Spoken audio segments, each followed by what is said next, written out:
December 27th, 1942, Port Moresby, New Guinea. Lightning, literally and figuratively, the sunrise through these wild, golden shadows over Loki Airfield, catching on the sweat and oil streaks of a dozen P-38 Lightnings. Ground crews yanked camouflage nets off those weird, unmistakable twin booms. 12 of them, 39th Fighter Squadron, 35th Fighter Group, fueled up and bristling, waiting for the morning show. Then the word dropped.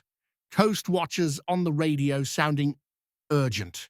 Major Japanese raid inbound, multiple enemy groups, maybe 40 planes, they said, with fighter cover, 30 minutes out, so not much time to think about breakfast. Captain Thomas Lynch glanced at his gauges, gave his guys the signal.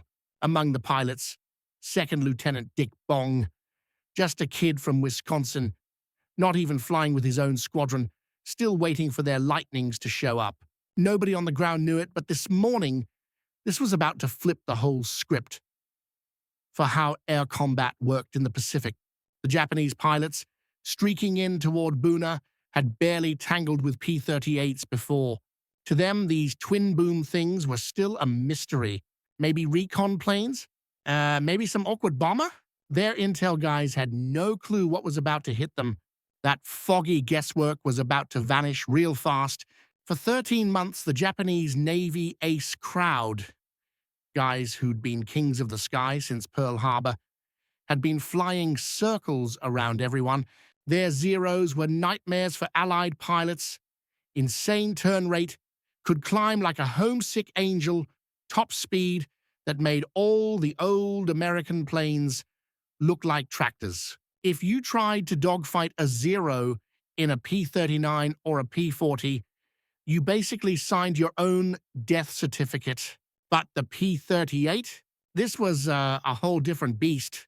Twin Allison engines pumping out over 1,000 horses each, turbocharged, so they didn't gasp for air at altitude. They could hit 414 mm, climb to 44,000 feet, and get this, all the guns were packed in the nose.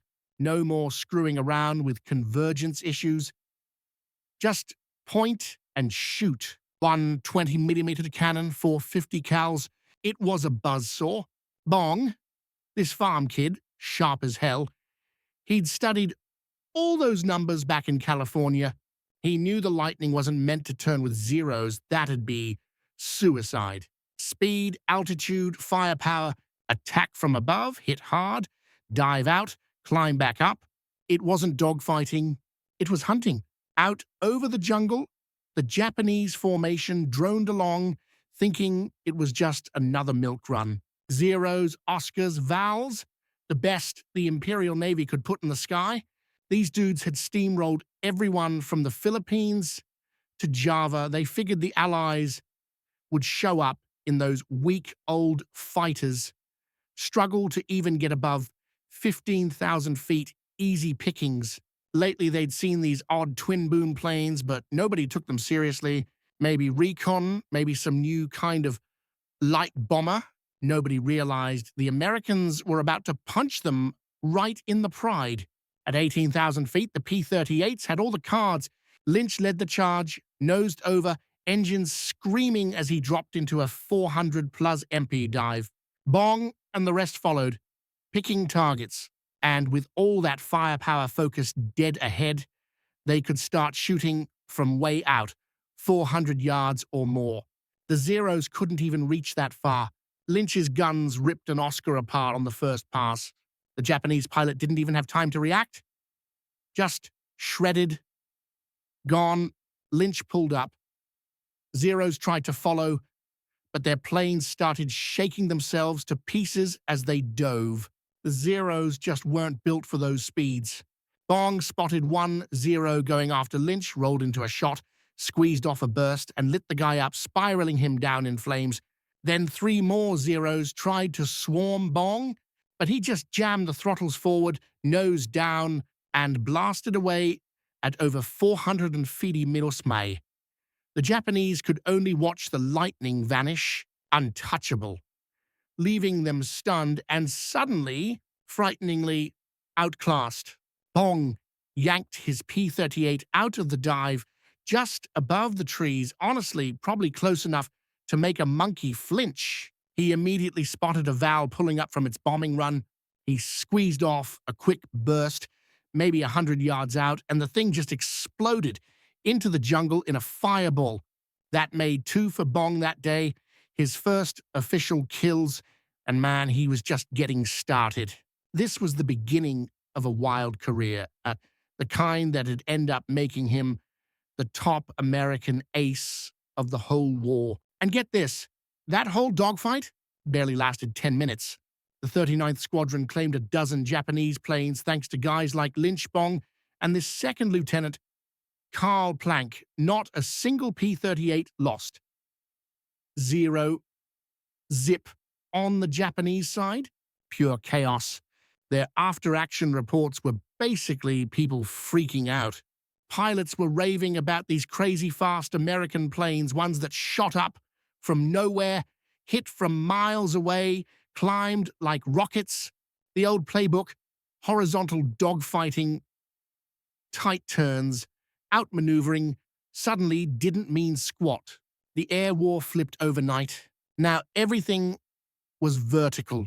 Altitude and speed were the name of the game, and if you didn't have both, you were toast. The brass at Rabaul, losing their minds. Their intel folks thought the P-38, with its 2 engines, was just some lumbering heavy fighter, kind of a dud in a dogfight. They didn't see what was coming. American engineers had basically changed the rules. The Lightning wasn't just fast, it could climb and dive like nothing they'd ever seen. The twin-turbo superchargers let it rip at high altitude where Japanese engines were already gasping for air. In a dive, the P-38 could nearly break the sound barrier. Meanwhile, Japanese planes would shake themselves to pieces if they tried to keep up. And after blasting through an enemy formation, a P-38 could rocket back up to its perch in seconds, leaving the enemy staring up, helpless. January 7th, 1943, was the day nobody could deny it anymore. 9 P-38s escorting bombers ran into about 20 Japanese fighters. Normally, the Americans should have circled the wagons, played defense. Instead, nope, they just climbed straight to 25,000 feet. Then they dropped down on the Japanese in these insane diving attacks. The enemy couldn't even reach them. Bong, now pretty much a regular with the 39th while waiting for his own unit's planes, showed everyone how it was done. Dived from way up high, nailed an Oscar with a deflection shot at 300 yards, then pulled a big climbing turn as Chandelle back up to 20,000 feet, totally out of reach. Picked another target, did it again, rinse, repeat. Japanese pilots had never seen anything like this. Their Zeros could turn tighter than anything, sure, but they couldn't dive with the P-38s without breaking up, couldn't climb after them without stalling out, couldn't even catch them if the Americans decided to split. The old horizontal dogfight, dead and buried. Now it was all about who owned the sky above.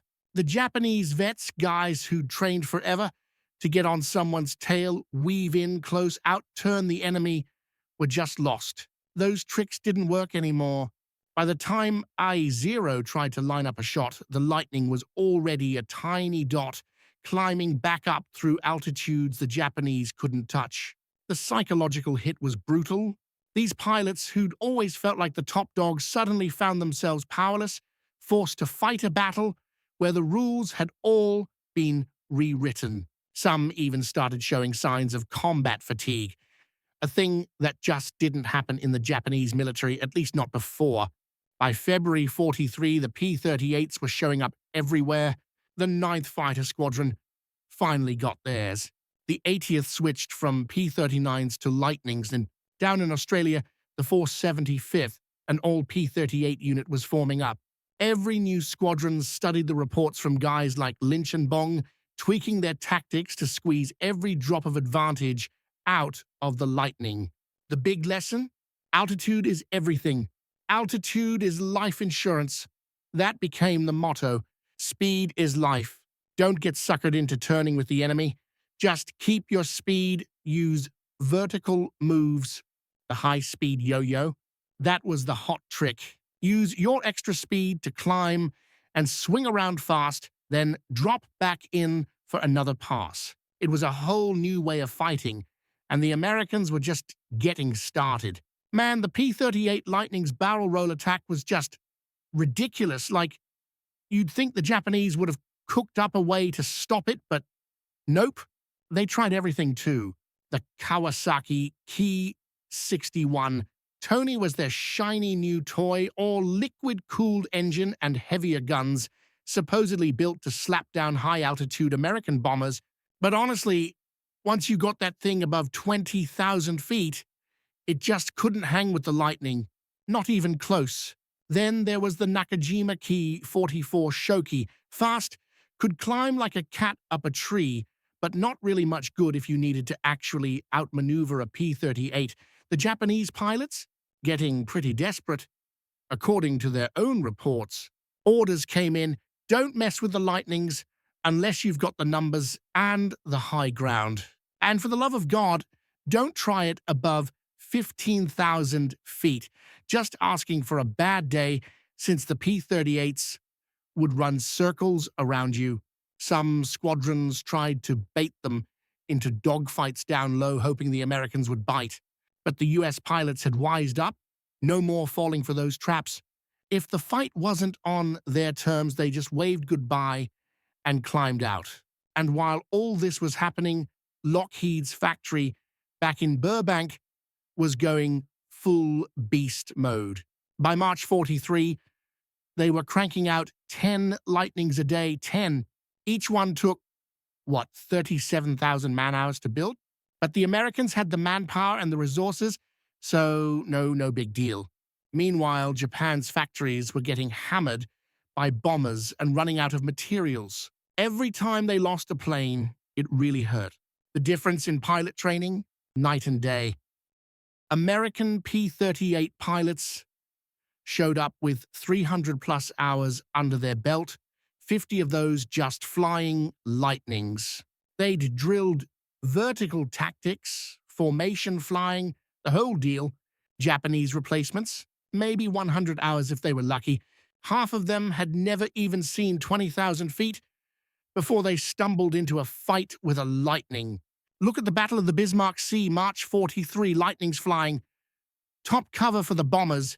Japanese tried to jump them, and the P-38s just shredded them. Not only did they shoot down a bunch of fighters, they kept the bombers safe, and the convoy got wrecked. 8 transport ships, 4 destroyers, all sent to the bottom. That was a huge punch in the gut for Japan. Some P-38 pilots became flat-out legends. Captain Thomas Lynch, guy took vertical tactics to Jedi levels, notched 20 kills before he got shot down in 44. Then you had Richard Bong. Dude was a machine, just had a sixth sense for getting his Lightning into the perfect shooting position. August 43, new hotshot shows up. Thomas McGuire, first fight over, WEWAC bags 3 planes on his first go, 2 Oscars and a Tony. 2 days later, adds 2 more and boom, ace in 48 hours. His whole deal was go vertical, hit hard, and don't miss. He even wrote the book on it, literally combat tactics in the Southwest Pacific area. That became the unofficial Bible for Lightning pilots. Stuff like the McGuire roll, a barrel roll on afterburners, and the vertical reverse, using the Lightning's crazy climb to flip the tables on anyone chasing him. But it wasn't just about racking up kills. The P-38's range with drop tanks over 1,000 miles meant they could reach Japanese bases nobody thought were vulnerable. They'd sweep Rabaul from New Guinea, clear out the skies before the bombers showed up. The Japanese couldn't catch the bombers alone anymore. Lightnings were sticking with them the whole way. And then probably the most famous mission ever, April 18th, 1943, the Yamamoto shoot down. U.S. code breakers get the Admiral's travel plans. Only the Lightning could pull off the intercept, 435 miles over open ocean, dead reckoning, no landmarks, total radio silence. Major John Mitchell leads 16 P-38s, flying so low they could have skimmed fish out of the water just to stay off radar. 2 hours like that, all or nothing. That's the kind of stuff movies are made about. Mitchell's navigation, nailed it. Right on schedule at 0934, here comes Yamamoto's flight. 2 Betty bombers, 6 fighter escorts buzzing along. Captain Thomas Lanphier Jr. and Lieutenant Rex Barber don't waste a second. They dive straight in while the rest of the squadron tangles with the escorts. Barber lines up on Yamamoto's plane, guns blazing, and boom, down goes the Admiral straight into the jungle. Just like that, Japan's top naval mind is gone, and honestly, the shockwaves hit way harder than just losing one guy. If American fighters could plan and pull off a hit like that, hundreds of miles from base, no one on the Japanese side was sleeping easy after that. The whole invincible Japanese Air Force vibe, already battered at Midway and Guadalcanal, but this was just salt in the wound. The P-38 didn't just outfight the enemy, it proved it could reach out and touch someone wherever, whenever. The Japanese high command really hadn't seen that coming. After Yamamoto, the Japanese fighter tactics got flipped on their heads. Pilots got orders, only go after P-38s if you've got altitude, 3-to-1 numbers, and the element of surprise. Even then, if the first attack didn't work, bug out, ASAP. This was the exact opposite of the old samurai-style aggressive doctrine they'd prided themselves on. Even the new hardware didn't help much. The Ki-84 Frank could kind of keep up with the P-38 at medium altitudes, but above 25,000 feet? Forget it. The J2M Raiden could climb like nobody's business, but traded away range and agility, so yeah, not exactly a game changer, and neither showed up in big enough numbers to matter anyway. By late 43, it was all over but the shouting. Japanese daylight flights over the Solomons, pretty much extinct. Their ships only moved at night, and supply runs turned into desperate sprints using subs and destroyers. The mighty Japanese naval air arm that had steamrolled across the Pacific in 41-42, reduced to sneaky, defensive nighttime scurrying. And the numbers, yikes. The 251st Air Group started 43 with 80 pilots. By New Year's Eve, only 10 originals were left. The 204th lost 70% of its guys in just 6 months. The 582nd yanked from the fight after losing 80% of its planes in 4 months against P-38 units. American losses weren't trivial, but they weren't anywhere near as bad. P-38 squadrons routinely scored 5-to-1 kill ratios, sometimes better.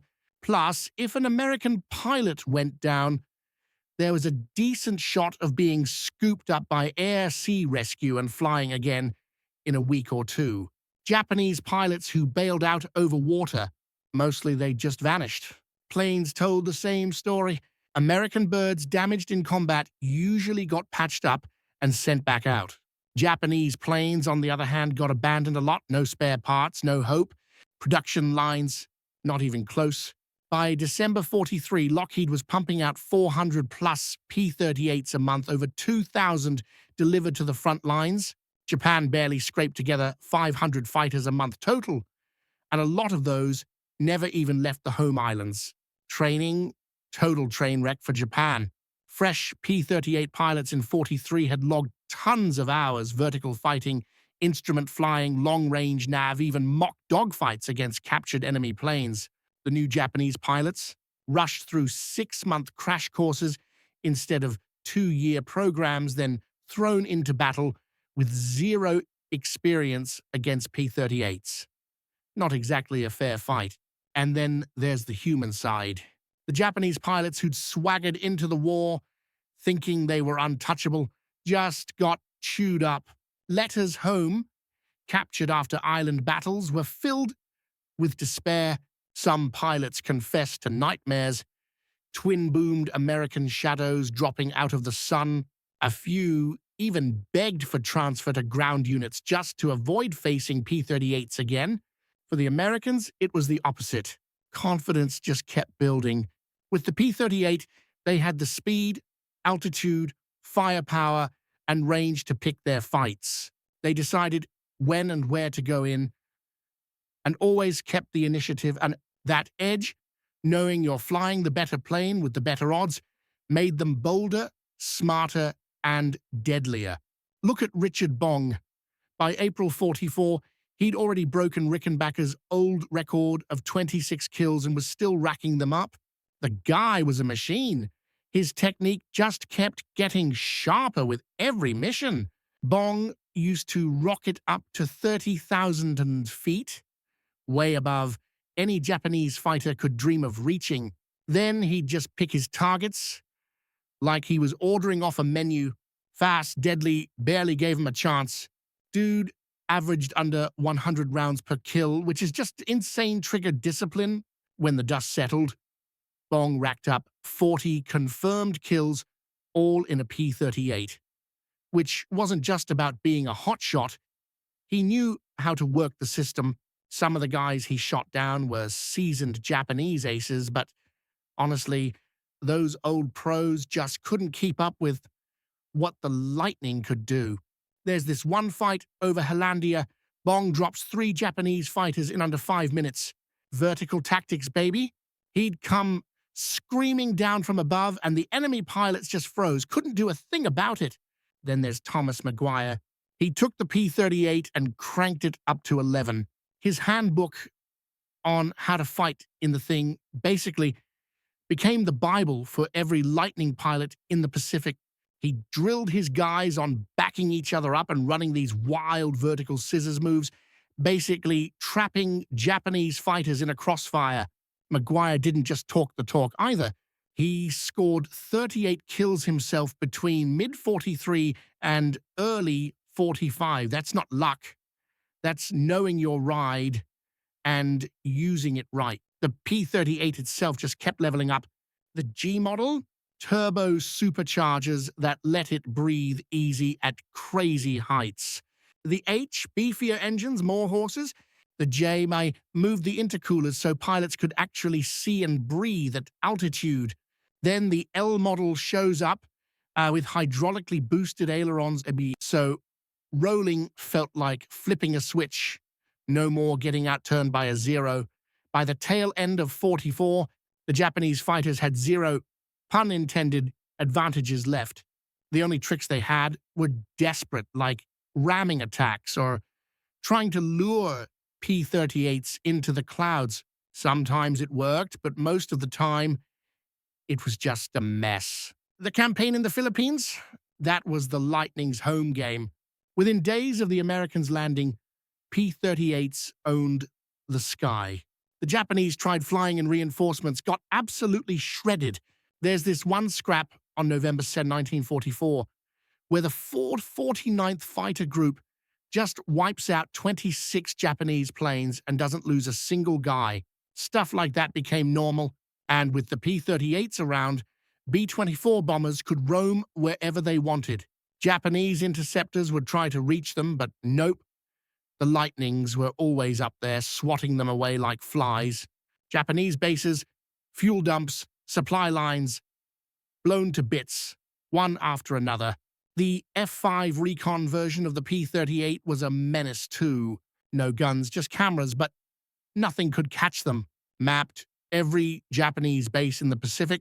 The intel they got made bombing runs deadly accurate. By 45, Japanese air power in the Southwest Pacific, pretty much done. The few veteran pilots left got pulled back to defend Japan itself. The rest? Barely trained, stuck in ancient planes, sent up to die. The P-38s didn't just win air superiority, they had total control.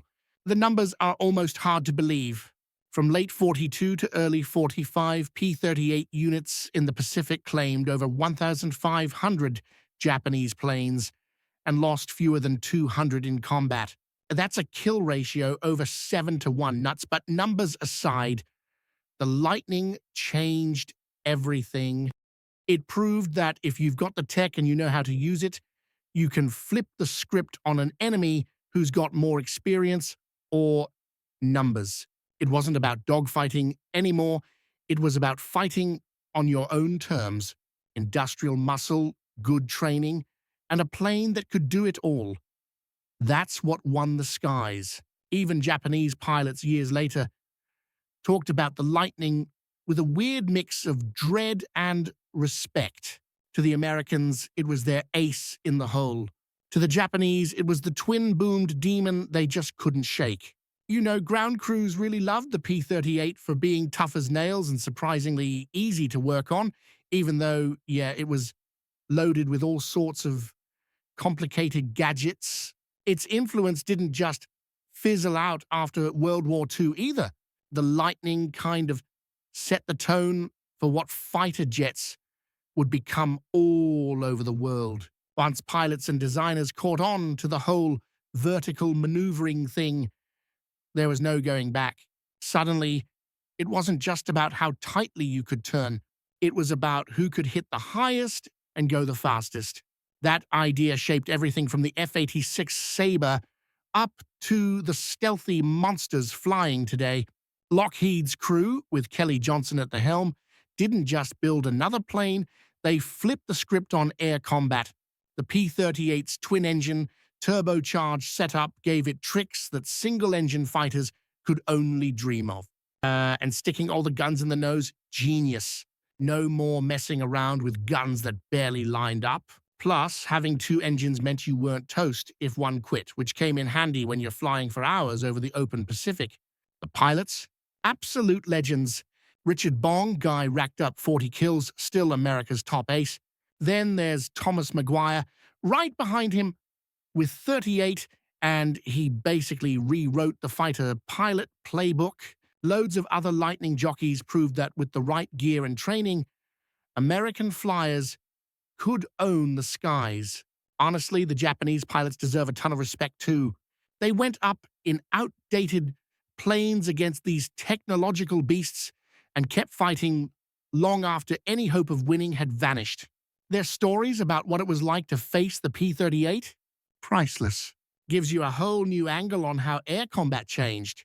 The physical leftovers of all this, scattered all over the Pacific, wrecked P-38s and Japanese fighters rotting in jungles, rusting in lagoons. Every hunk of twisted metal out there marks a spot where young guys fought and died for something way bigger than themselves. Locals still stumble on old ammo, cockpit dials, sometimes even personal stuff, little echoes of those wild dogfights. Museums snap up every Lightning they can get. Restored ones still fly at air shows, and you can't miss that weird double-tail silhouette. Veterans swap stories, remembering lost buddies and close calls. Historians keep picking through the details, trying to nail down what really happened in those make-or-break campaigns. The P-38 didn't just shake up the Japanese in 1942. It became this symbol of what American aviation could really do. The stuff it taught, altitude and speed rule, tech only wins if you know how to use it, and logistics will make or break your war effort, still pops up in military doctrine today. The Yamamoto interception, that's still the gold standard for how to pull off a precision strike. Brains, gadgets, teamwork, the whole package. By 1945, things had flipped. The Zero, once untouchable, was yesterday's news. Japanese naval air power, which had been the best in the world at the war's start, was basically wiped out. The whole idea of the unbeatable Zero ace, busted thanks to American tech and training. When you look at it, the Lightning's impact went way beyond just racking up wins. It was America's way of saying, hey, democracy and innovation can stomp out old school, top-down thinking. It showed that new ideas and teamwork could smash even the most experienced opposition. That odd-looking twin-boomed fighter, laughed at by some at first, ended up rewriting the rulebook for air combat. The Solomon Islands, that's where the Lightning first blew Japanese pilots' minds, and where modern air combat was basically born. Every jet that's come since, every radar-guided missile shot, every precision strike, they all trace their DNA back to those brutal fights over palm trees and coral reefs. For the Japanese pilots who actually survived all that, the memories stuck around forever. Decades later, they'd talk about those terrifying moments, watching P-38s drop out of the sky from insane altitudes, or lining up the perfect shot only to see the lightning vanish before they could pull the trigger.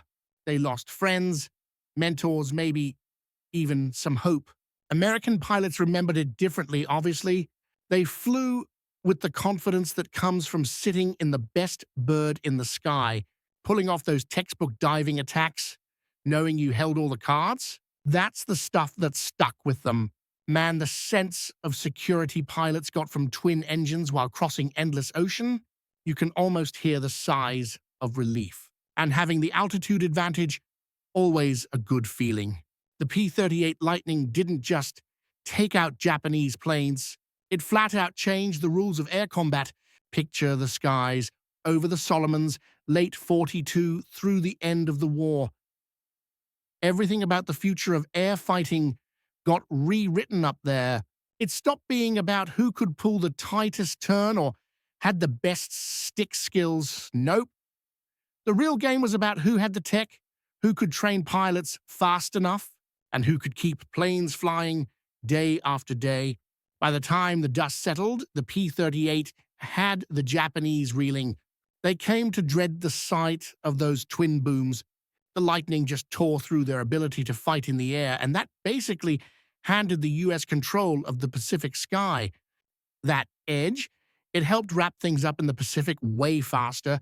The impact of those desperate dogfights, still echoing in how we fight wars in the air now. The Lightning's legacy is stubborn. It's what happens when American know-how and gutsy pilots collide with history.